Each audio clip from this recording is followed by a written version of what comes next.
성경에 기록된 다윗의 범죄 중에 하나가 바로 살인과 간음이었죠.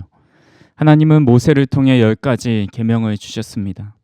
앞에 4가지는 하나님께 지켜야 하는 것이고 뒤에 6가지 계명은 사람과 사람 사이에 지켜야 하는 것입니다. 다윗은 밧세바 사건을 통해서 3가지의 계명을 어겼습니다.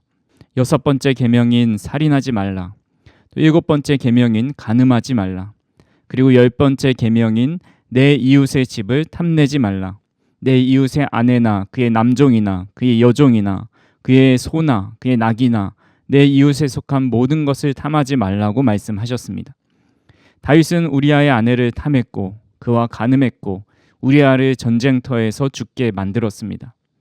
누구보다 신실했던 다윗이 어떻게 이런 중대한 범죄를 저지를 수 있을까라는 생각이 듭니다. 이 사건을 통해서 아무리 어제까지 신실했던 사람도 오늘은 신앙을 떠날 수 있고, 방금 전까지 예배하던 사람도 지금 이 순간 죄 가운데 나아갈 수 있다는 것을 알려줍니다. 그렇게 우리 모두는 하나님께서 원하시는 삶을 살아가도록 항상 깨어있고 정신을 차리고 있어야 합니다. 오늘 우리가 읽은 시편 32편은 다윗이 밧세바와 간음하고 우리아를 죽인 일을 참회하며 쓴 참회시입니다. 시편 전체에는 7편의 참회시가 나오지요. 6편, 32편, 38편, 39편, 51편, 130편, 143편입니다. 이 중에 130편을 제외한 6편이 다윗의 시이고 또 6편, 32편, 51편이 밧세바 간음 사건을 배경으로 하고 있습니다. 다윗이 자신의 죄를 얼마나 통회하며 참회하는지를 알 수 있습니다. 표제를 보면 다윗의 맞쓰길이라고 기록되어 있죠. 맞쓰길은 교훈이라는 뜻을 가지고 있고 본시가 지혜시적 특징을 가지고 있다는 것을 알게 해줍니다. 다윗은 중대한 죄를 저지르고 말로 다할 수 없는 죄책감에 사로잡혔을 겁니다. 그리고 그 죄를 주님 앞에 다 회개하고 용서함 받았을 때 얻게 되는 참된 평안과 기쁨을 누리게 됩니다. 그래서 깨달은 것이 죄를 숨기고 덮으면 결국 그 영혼이 썩어 죽어가지만 모든 죄를 자백하고 하나님께 용서함을 받을 때 다시 살 수 있는 살아나는 길이라는 것을 알려주는 지혜시의 성격을 가지고 있습니다. 이런 시의 배경을 생각해 보시면서 공동 번역으로 제가 읽어드리겠습니다. 복되어라 거역한 죄 용서받고 죄허물 벗겨진 자, 야훼께서 잘못을 묻지 않고 마음에 거짓이 없는 자, 나 아래 없지 않으렸더니 온종일 신음 속에 뼈만 녹아나고 밤낮으로 당신 손이 나를 짓눌러 이 몸은 여름 가뭄에 풀 시들듯 진액이 다 말라 빠지고 말았습니다. 그리하여 당신께 내 죄를 고백하고 내 잘못 아니 감추어 야훼여 내 죄 아래옵니다 하였더니 내 잘못 내 죄를 용서하셨습니다. 당신을 굳게 믿는 자 어려울 때에 당신께 기도하리이다.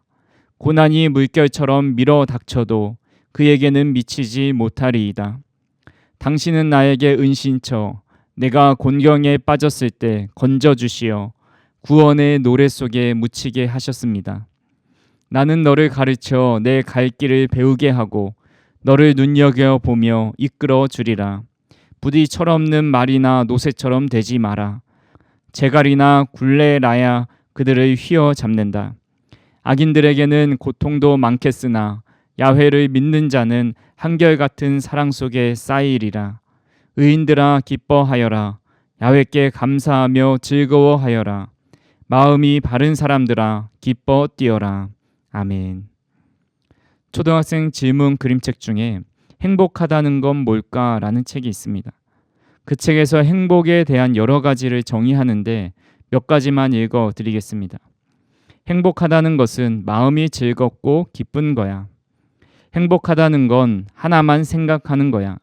그래서 행복하면 욕심이 사라져. 행복하다는 건 혼자가 아니라는 거야. 누군가 함께 있다면 너는 행복한 아이야. 행복하다는 건 너를 신나게 뛰어가게 하는 거야. 행복하다는 건 솔직한 거야. 당당한 거야. 행복하다는 건 고마운 마음을 전하는 목소리야. 이 내용을 보면 우리 그리스도인들은 정말 행복한 사람이라는 것을 깨닫게 됩니다. 하나님 한 분만 생각하기 때문에 세상의 욕심이 사라집니다. 성령 하나님이 우리와 함께 해 주십니다. 주님께서 주신 비전을 향해 신나게 뛰어가게 하십니다. 하나님의 자녀로서 솔직하고 당당하게 세상을 살아갑니다. 하나님께 늘 감사의 고백을 드립니다. 그리고 무엇보다 우리를 하나님의 자녀로 삼아주신 은혜를 생각할 때 마음이 즐겁고 기쁩니다. 그래서 오늘 말씀 11절에 이렇게 명령하고 있습니다. 너희 의인들아 여호와를 기뻐하며 즐거워할지어다. 마음이 정직한 너희들아 다 즐거이 외칠지어다. 우리에게 참된 행복을 주시는 여호와를 기뻐하고 즐거워하라 말씀하고 있습니다. 간절히 바라기는 저와 우리 성도님들이 하나님으로 인해 마음이 기쁘고 즐겁고 참된 행복을 누리며 살아갈 수 있기를 주님의 이름으로 축복합니다. 그렇다면 어떤 때에 기뻐하고 즐거워할 수 있는지 오늘 말씀을 통해 살펴보겠습니다. 첫 번째로 하나님께서 주시는 복을 받을 때 기뻐하고 즐거워할 수 있습니다. 미국의 자본가이면서도 미국의 선도적인 철도 개발자이자 백만장자였던 제이슨 제이 굴드라는 사람이 있습니다. 이 사람은 전형적인 악덕 자본가였습니다. 사람들은 그를 러버 바론이라고 부릅니다. 러버 바론은 강도 남작이라는 뜻이죠. 강도 남작은 불공정한 사업 관행을 추구하면서 막대한 재산을 축적한 사업가를 가리키는 경멸적인 의미의 용어입니다. 그는 거부가 되기 위해서 여러 가지 안 좋은 방법을 통해서 자신의 배를 불리며 살아갔습니다. 그가 세상을 떠날 때가 되어서 이렇게 한탄해하며 말했습니다. 나야말로 이 세상에서 가장 바보였구나. 또 당대 최고의 권세를 풍미했던 프랑스의 나폴레옹도 유배지에서 이렇게 말했죠. 알렉산더, 시저, 그리고 나는 힘으로 대제국을 건설했다. 하지만 그것은 아무것도 아니었다. 그러나 사랑으로 제국을 세운 예수 그리스도의 깃발은 영원히 온 세상에서 빛나고 있구나. 사람들은 돈을 많이 벌고 유명해지고 권력을 많이 가진 사람을 복받은 사람이라고 말합니다. 우리는 그렇게 많은 복을 받으면 행복할 것 같지만 오히려 받은 복으로 더 불행해지는 사람들도 있습니다. 그래서 성경은 우리에게 참 복이 무엇인지를 알려주고 있습니다. 시편에서는 복이 있는 사람은 무언가를 하거나 하지 않는 사람으로 묘사됩니다. 시편 1편에서 복 있는 사람이 어떤 사람인지 우리 배웠죠. 복 있는 사람은 악인의 꾀를 따르지 않고 죄인의 길에 서지 않고 오만한 자리에 앉지 않는 사람입니다. 그리고 여호와의 율법을 즐거워하고 주야로 그 말씀을 묵상하는 사람이죠. 시편 119편 1절에서도 행위가 온전하여 여호와의 율법을 따라 행하는 자들은 복이 있음이여 라고 기록하고 있습니다. 무엇인가를 하고 무엇인가를 하지 않는 사람이 복 있는 사람이라고 말합니다. 하지만 오늘 본문에서는 복이 있는 사람은 아무런 행동을 하지 않고 오히려 하나님의 행동의 대상이 될 때 복이 있다고 말씀합니다. 하나님이 행하시는 그 행동이 무엇인지 1절에서 2절 말씀에 나와 있습니다. 허물의 사함을 받고 자신의 죄가 가려진 자는 복이 있도다. 마음에 간사함이 없고 여호와께 정죄를 당하지 아니하는 자는 복이 있도다. 앞에서 보았던 무엇을 해야 혹은 하지 말아야 하는 그런 논리로 복을 받는다 한다면 오늘 본문에서도 죄를 짓지 않는 사람이 복이 있다라고 말해야 하는 것이 맞죠. 실제로 죄를 짓는 사람보다 죄를 짓지 않고 하나님 앞에 의롭다고 칭찬받는 사람이 복 있는 사람 같아 보입니다. 하지만 우리 인간은 죄를 지을 수밖에 없는 존재입니다. 아담의 죄로 인해서 죄의 본성을 가지고 태어났습니다. 인간 중에 아무도 죄로부터 자유하지 못합니다. 비록 사회적으로 문제가 되지 않는다 할지라도 우리는 살아가면서 10가지의 계명조차도 제대로 지키고 살아가지 못합니다.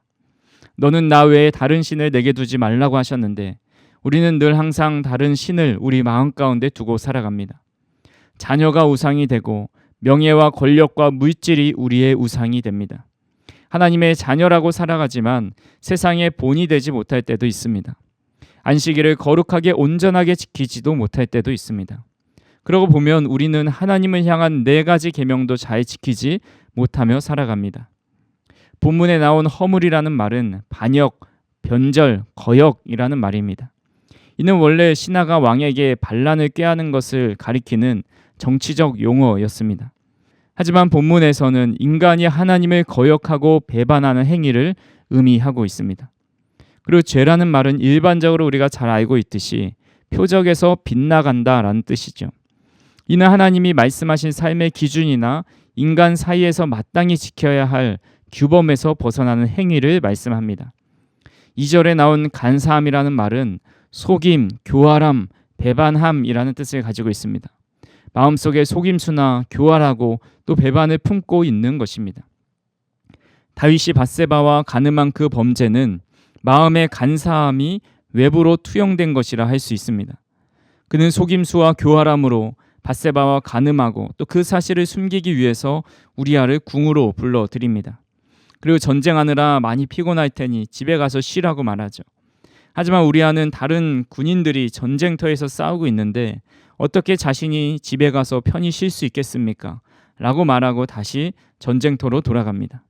우리아의 마음에는 간사한 마음이 없는 겁니다. 결국 다윗은 그를 전쟁터에 나가서 죽게 만듭니다. 다윗은 신하가 나라를 위해 죽은 것을 슬퍼하는 척하면서 그의 아내를 첩으로 거둬들입니다.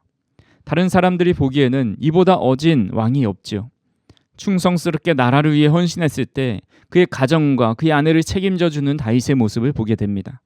하지만 그의 마음에는 자신이 지은 죄를 숨기려는 간사한 마음이 있었습니다. 그렇게 죄를 떠안고 살아가는 그의 마음이 어떠했는지 3절에서 이렇게 고백합니다. 내가 입을 열지 아니할 때에 종일 신음함으로 내 뼈가 쇠하였도다. 내가 입을 열지 아니할 때에는 아직 회개하지 않았을 때, 죄사함을 받지 못했을 때를 의미합니다. 그때 그는 종일 신음함으로 뼈가 쇠한다라고 말하죠. 통증 중에도 그 정도가 극심한 병 중에 하나가 통풍입니다. 통풍을 통증의 왕이라고 부르기도 하죠. 통풍은 앞을 통자의 바람풍으로 말 그대로 바람만 스쳐도 아프다고 합니다. 이는 관절이 부어오르면서 심한 통증이 생기는 질환인데 뼈를 부수는 듯한 통증이 며칠간 지속돼서 이 통풍이 생긴 다리를 차라리 잘라버리고 싶을 정도로 극심한 통증에 시달린다고 합니다.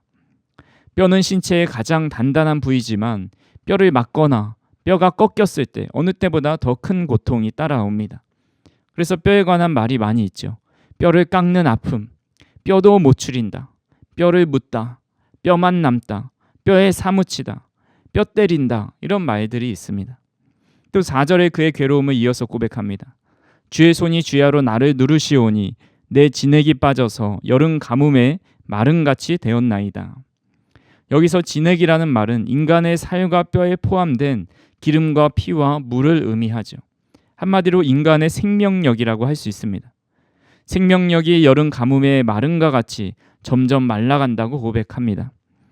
한 기사를 보니까 동아프리카에서는 5년 연속 우기에도 비가 내리지 않아서 40년 만에 가장 건조한 그런 기후를 기록했다라는 기사를 보았습니다. 그 가뭄으로 인해서 생계수단인 가축이 모두 죽고 농사는 이미 지을 수 없는 땅이 되어버렸습니다. 미국 남부에서도 1200년 만에 대가뭄이 와서 보트 정박소는 육지가 되었고 보트를 타던 넓은 강과 저수지는 조그만 호수가 되어버렸습니다. 적당한 비와 물은 사람이 살아가는데 필수적인 것이고 그것이 줄었다는 것은 점점 생명을 잃어간다라는 것입니다.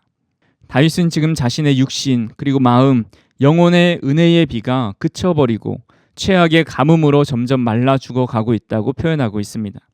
이런 고통 속에서 자신의 허물을 여호와께 자복합니다. 본문 5절입니다. 내가 이르기를 내 허물을 여호와께 자복하리라 하고 주께 내 죄를 아뢰고 내 죄악을 숨기지 아니하였더니 곧 주께서 내 죄악을 사하셨나이다. 다윗은 자신의 허물을 여호와께 자복합니다. 자신의 죄를 아뢰고 자신의 죄악을 숨기지 않습니다. 그러자 곧 주께서 자신의 죄악을 사하셨다라고 고백합니다. 그동안 뼈가 쇠하고 진액이 마르던 고통에서 벗어나게 되었습니다. 마음의 무거운 짐, 큰 짐을 내려놓게 되었습니다. 그는 하나님께 죄를 자복하고 며칠, 몇 달, 몇 년 돼서 제사함을 받은 것이 아니라 곧 제사함을 받았다고 기록하고 있습니다. 세상에서 죄를 짓고 그 죄값을 치르려면 몇 년 혹은 몇십 년 동안 그 죄값을 치러야 사면을 받을 수 있습니다. 하지만 하나님은 탕자가 아버지께로 돌아왔을 때 지체하지 않고 그를 끌어안고 옷을 입히고 가락지를 끼우고 신발을 신겨 잔치를 베푼 것처럼 우리 죄 용서하기를 지체하지 않으십니다. 그렇게 우리는 우리가 가지고 있는 죄를 더 이상 하나님 앞에 숨겨서도 감춰서도 안 됩니다. 아무리 작은 죄로 여기는 것도 결코 가볍게 넘어가서는 안 됩니다. 하나님 앞에 솔직하게 가지고 나갈 때 우리 마음을 누르고 있는 죄책감으로부터 벗어날 수 있습니다. 그래야 우리의 영혼이 살 수 있습니다. 그렇게 우리는 매일 주님 앞에 우리의 죄를 자백할 수 있기를 소망합니다. 우리가 우리의 죄를 자백할 때 주님은 미쁘시고 의로우사 우리 죄를 즉시로 사해 주십니다. 저와 우리 성도님들이 매일 죄사함의 은혜를 받아서 기뻐하고 즐거워하는 마음이 가득할 수 있기를 주님의 이름으로 축원합니다. 두 번째로 여호와의 가르침과 훈계를 받는 자가 기뻐하고 즐거워할 수 있습니다. 본문 8절입니다. 내가 내 갈 길을 가르쳐 보이고 너를 주목하여 훈계하리로다. 아멘. 본시를 지은 사람은 다윗이지만 여기서 나오는 내가라는 말은 시의 저자가 아니라 하나님이라 할 수 있습니다. 하나님께서 주의 백성에게 세 가지 약속을 해주십니다. 내 갈 길을 가르쳐 주겠다. 너를 주목하겠다. 너를 훈계하겠다. 하나님은 부모가 자식을 양육하듯이 자기 백성을 가르치고 훈련하고 주목하여 본다고 약속하고 있습니다. 1만 시간의 재발견을 저술한 에릭슨 교수는 대가 연구의 대가입니다. 세상에 뛰어난 사람들을 연구하는 대가라는 거죠. 그분이 이런 말을 했습니다. 훌륭한 사람이 되기 위해서는 멘토가 필요하다. 세계 정상에 오른 운동선수, 과학자, 예술가들에 대한 연구는 일관된 결과를 보여준다. 또한 벤자민 블룸은 모든 훌륭한 위인들이 예외 없이 대가인 스승에게서 훈련을 받았다라는 사실을 밝혀냈습니다. 그들의 훈련이 있었기에 어린 학생들은 세계 수준으로 성장하게 된 것이다 라는 것이죠. 몰립이라는 책의 작가인 심리학계의 최고 권위자로 불리는 미하이 칙센트미하이라는 분이 독보적인 성공을 거둔 사람들을 연구했습니다. 그 대상자는 노벨상 수상자들, 각자 분야에서 최고로 칭송받는 사람들 275명이었습니다. 하지만 그 중에 3분의 1이 바쁘다는 이유로 방문을 거절해서 만나지는 못했습니다. 하지만 미하이가 만나본 사람들 중에 대부분이 훌륭한 멘토 1명 이상씩은 있었다라고 말하고 있습니다. 멘토가 있으면 좋은 점이 많이 있지만 대략적으로 세 가지를 뽑을 수 있죠.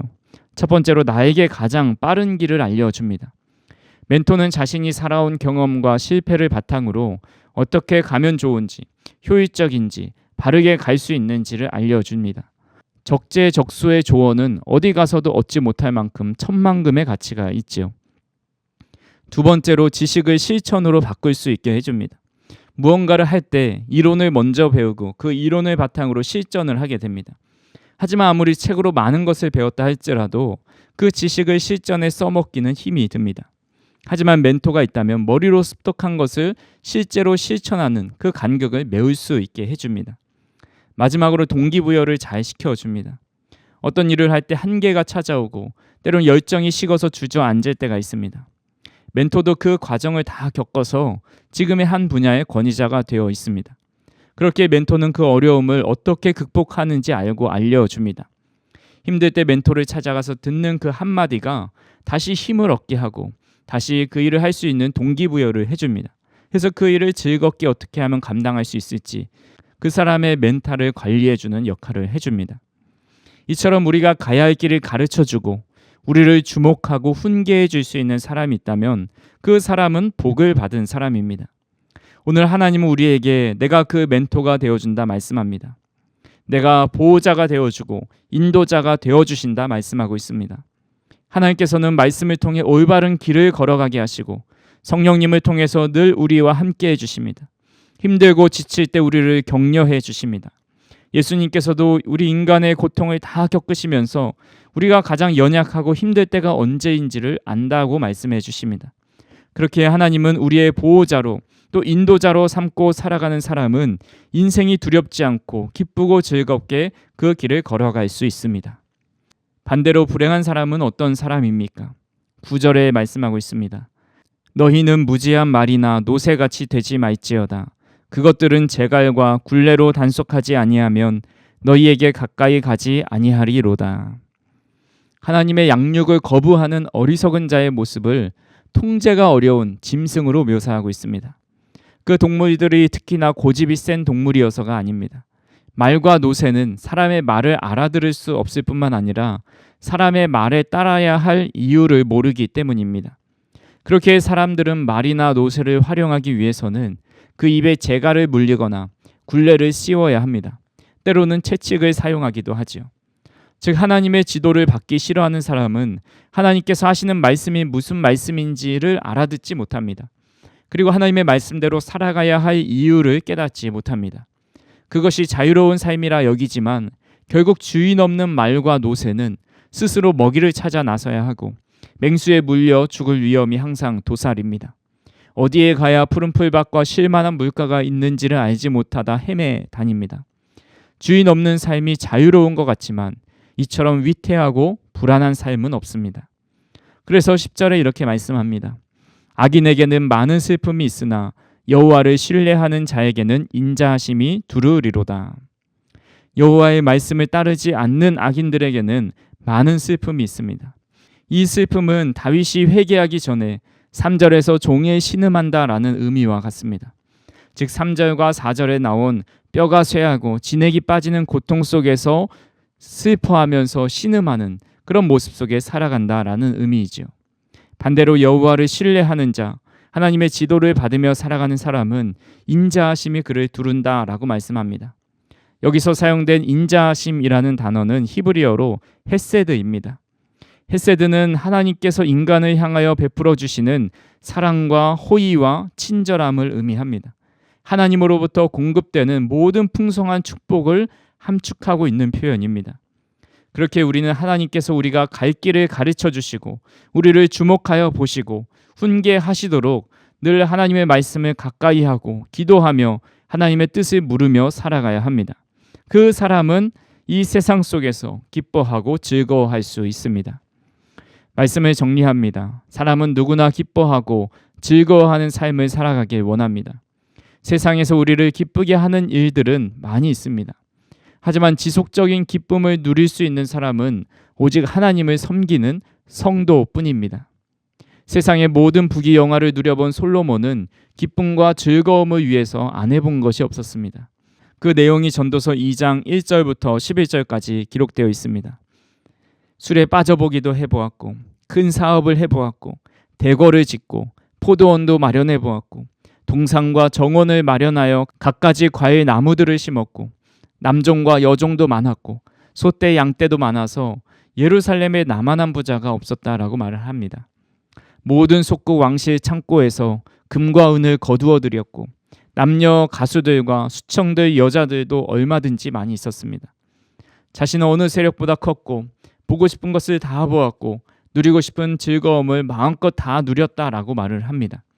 그러면서 11절에 이렇게 말을 합니다. 그 후에 내가 생각해 본즉 내 손으로 한 모든 일과 내가 수고한 모든 것이 다 헛되어 바람을 잡는 것이며 해 아래에 무익한 것이로다. 이 모든 수고와 즐거움과 기쁨이 바람을 잡는 것이고 해 아래 무익한 것이다 라고 말을 합니다. 즉 세상의 모든 즐거움은 일시적이고 바람과 같다는 것을 솔로몬은 깨달았습니다. 성도가 누릴 수 있는 지속적이고 영원한 기쁨은 하나님으로부터 죄사함의 복을 받아 하나님의 자녀로서 바른 관계를 맺어가는 겁니다. 또한 하나님과의 바른 관계 속에서 하나님의 지도를 받고 하나님의 보호를 받으며 살아가는 겁니다. 간절히 바라기는 저와 우리 성도님들이 주님 안에서 기뻐하고 즐거워하는 삶을 살아갈 수 있기를 주님의 이름으로 축원합니다. 사랑과 은혜가 풍성하신 하나님 아버지 참으로 감사합니다. 늘 죄인으로 살아갈 수밖에 없지만 그럼에도 우리가 주님 앞에 죄를 자백할 때 우리의 죄를 용서하여 주시고 기억하지 않으시고 다시 한번 주님의 자녀로 회복시켜 주시니 참으로 감사합니다. 우리 삶에 짓는 모든 죄 속에서 날마다 주님 앞에 회개함으로 회개함의 용서함을 받는 그런 복을 누리며 살아갈 수 있도록 인도하여 주옵소서. 주님, 우린 무지하고 연약하오니 우리의 길을 가르쳐 주시고 우리를 주목하여 주시고 교훈하여 주셔서 하나님께서 원하시는 모습으로 살아갈 수 있도록 우리 가운데 함께하여 주시옵소서. 예수님의 이름으로 기도하옵나이다. 아멘.